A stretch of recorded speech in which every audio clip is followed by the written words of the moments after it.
नमस्कार दोस्तों, स्वागत है आप सभी का अपने YouTube चैनल बायोग्राफी हिंदी हट में। मैं आशा करती हूँ आप सभी ठीक होंगे। आज हम आपके सामने ऐसी महिला की कहानी लेकर आए हैं जिनके जीवन पर एस हुसैन जैदी की किताब माफी क्वींस ऑफ मुंबई उनके जीवन पर आधारित है और बॉलीवुड अभिनेत्री आलिया भट्ट संजय लीला बंसाली की फिल्म गंगूबाई काठियावाड़ी में महान वेश्यालय के मालिक गंगूबाई काठियावाड़ी के रूप में दिखाई देने वाली है। क्या आप जानते हैं कि गंगूबाई काठियावाड़ी कौन है जिस पर बंसाली फिल्म बना रहे हैं? अगर आप नहीं जानते तो हम आपको उनके बारे में बताने जा रहे हैं। आज हम आपको माफिया क्वीन के विवादित जीवन से रूबरू कराने जा रहे हैं। गंगूबाई काठियावाड़ी एक भारतीय अपराधी थी, don, sex worker, business woman, कुल मिलाकर भारत के काठियावाड़ की एक विवादास्पद व्यक्ति। उसने हीरा मंडी रेड लाइट जिले में एक सेक्स रैकेट संचालित किया। वह 60 के दशक के दौरान मुंबई में एक बहुत ही प्रभावशाली व्यक्ति थी। गंगूबाई का जन्म 1939 में काठियावाड़ी गुजरात में हुआ था और उनका असली नाम गंगूबाई हरजीवन दास था। एस हुसैन जैदी की किताब माफिया क्वींस ऑफ मुंबई के मुताबिक उन्हें बहुत कम उम्र में वेश्यावृत्ति में धकेल दिया गया था। उसने मुंबई के कमाठीपुरा इलाके में एक कोठा चलाया और बाद में कई कुख्यात अपराधी उसके ग्राहक बन गए।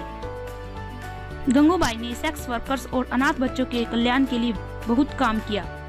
गंगूबाई एक अच्छे इज्जतदार फैमिली से बिलोंग करती थी और उनके पास पैसों की कोई कमी नहीं थी और अपने परिवार की एकलौती बेटी थी। एकलौती होने की वजह से वो अपने परिवार में बड़े ही लाड प्यार से पली थी।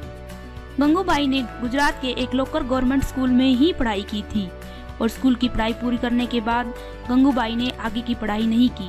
बाकी सभी की तरह गंगूबाई ने भी बचपन में सपने देखे थे। गंगूबाई को बचपन से ही एक्टिंग का शौक था। गंगूबाई पहले बॉलीवुड फिल्मों में अभिनेत्री बनना चाहती थी। जब वह 16 साल की थी तो उसे अपने पिता के अकाउंटेंट से प्यार हो गया जिसका नाम रमनीत था, जो कि पहले मुंबई में ही रहता था। और गंगूबाई कुछ कपड़े और अपनी माँ के गहने लेकर रमनीत के साथ मुंबई भाग गई और दोनों ने मंदिर में शादी कर ली और वहीं बस गई। बस जब वह अपने पति के साथ एक नया जीवन शुरू करने का सपना देख रही थी तभी उनकी जिंदगी में कुछ ऐसा हुआ जिसकी उन्होंने कभी कल्पना भी नहीं की होगी और यही से शुरू हुई गंगा हरजीवन दास की गंगूबाई काठियावाड़ी बन जाने की कहानी। दरअसल उनके पति ने उन्हें धोखा दिया जिसके लिए उसने अपने परिवार को अपने प्यार के लिए छोड़ दिया था। गंगूबाई के पति ने उन्हें कमाठीपुरा वेश्यालय में सिर्फ 500 रुपये में बेच दिया। उनके पति ने ये कहकर उन्हें टैक्सी में बिठा दिया कि जब तक मैं हमारे रहने का इंतजाम करता हूँ तब तक तुम मौसी के यहाँ चले जाओ।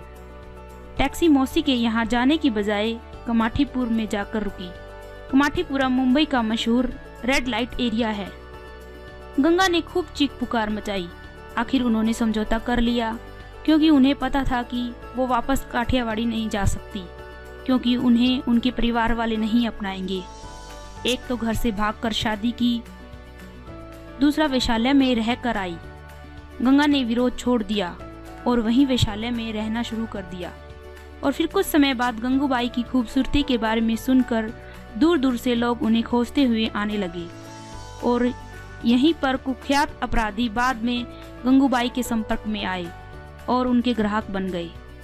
फिर कुछ इसी तरह करीम लाला के गिरोह के एक सदस्य शौकत खान नाम का ग्राहक उनके कोठे पर आया। उसने गंगूबाई को जानवरों की तरह नोचा और बिना पैसे दिए ही वहां से चला गया।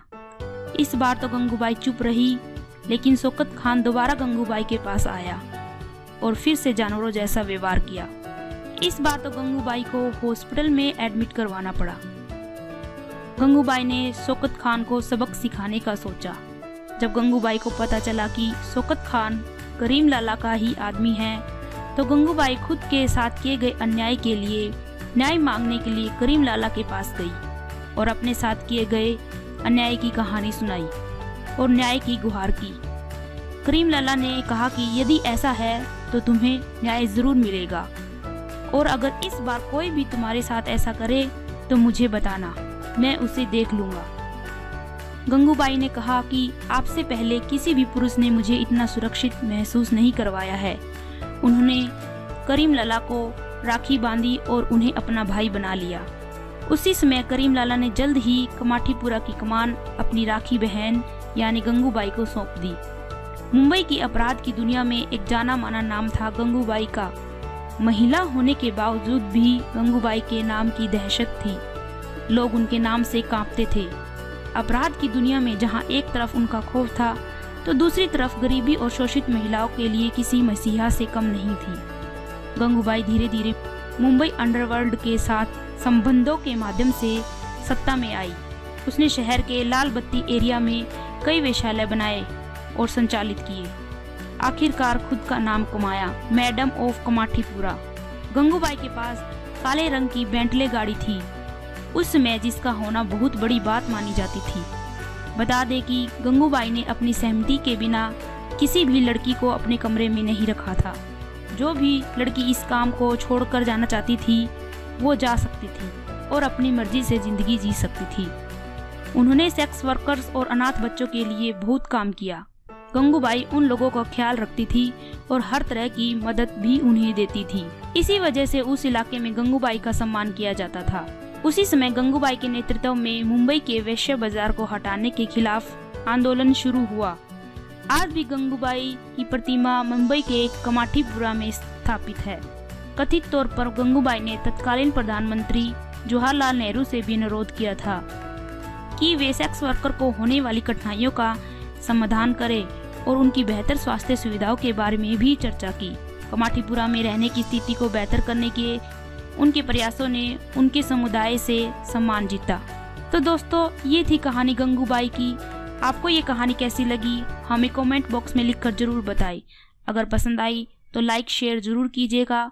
मेरे चैनल को अगर अभी तक सब्सक्राइब नहीं किया है तो इसे अभी सब्सक्राइब करें। आप हमें फेसबुक और इंस्टाग्राम पर भी फॉलो कर सकते हैं। आपका बहुमूल्य समय देने के लिए बहुत बहुत धन्यवाद।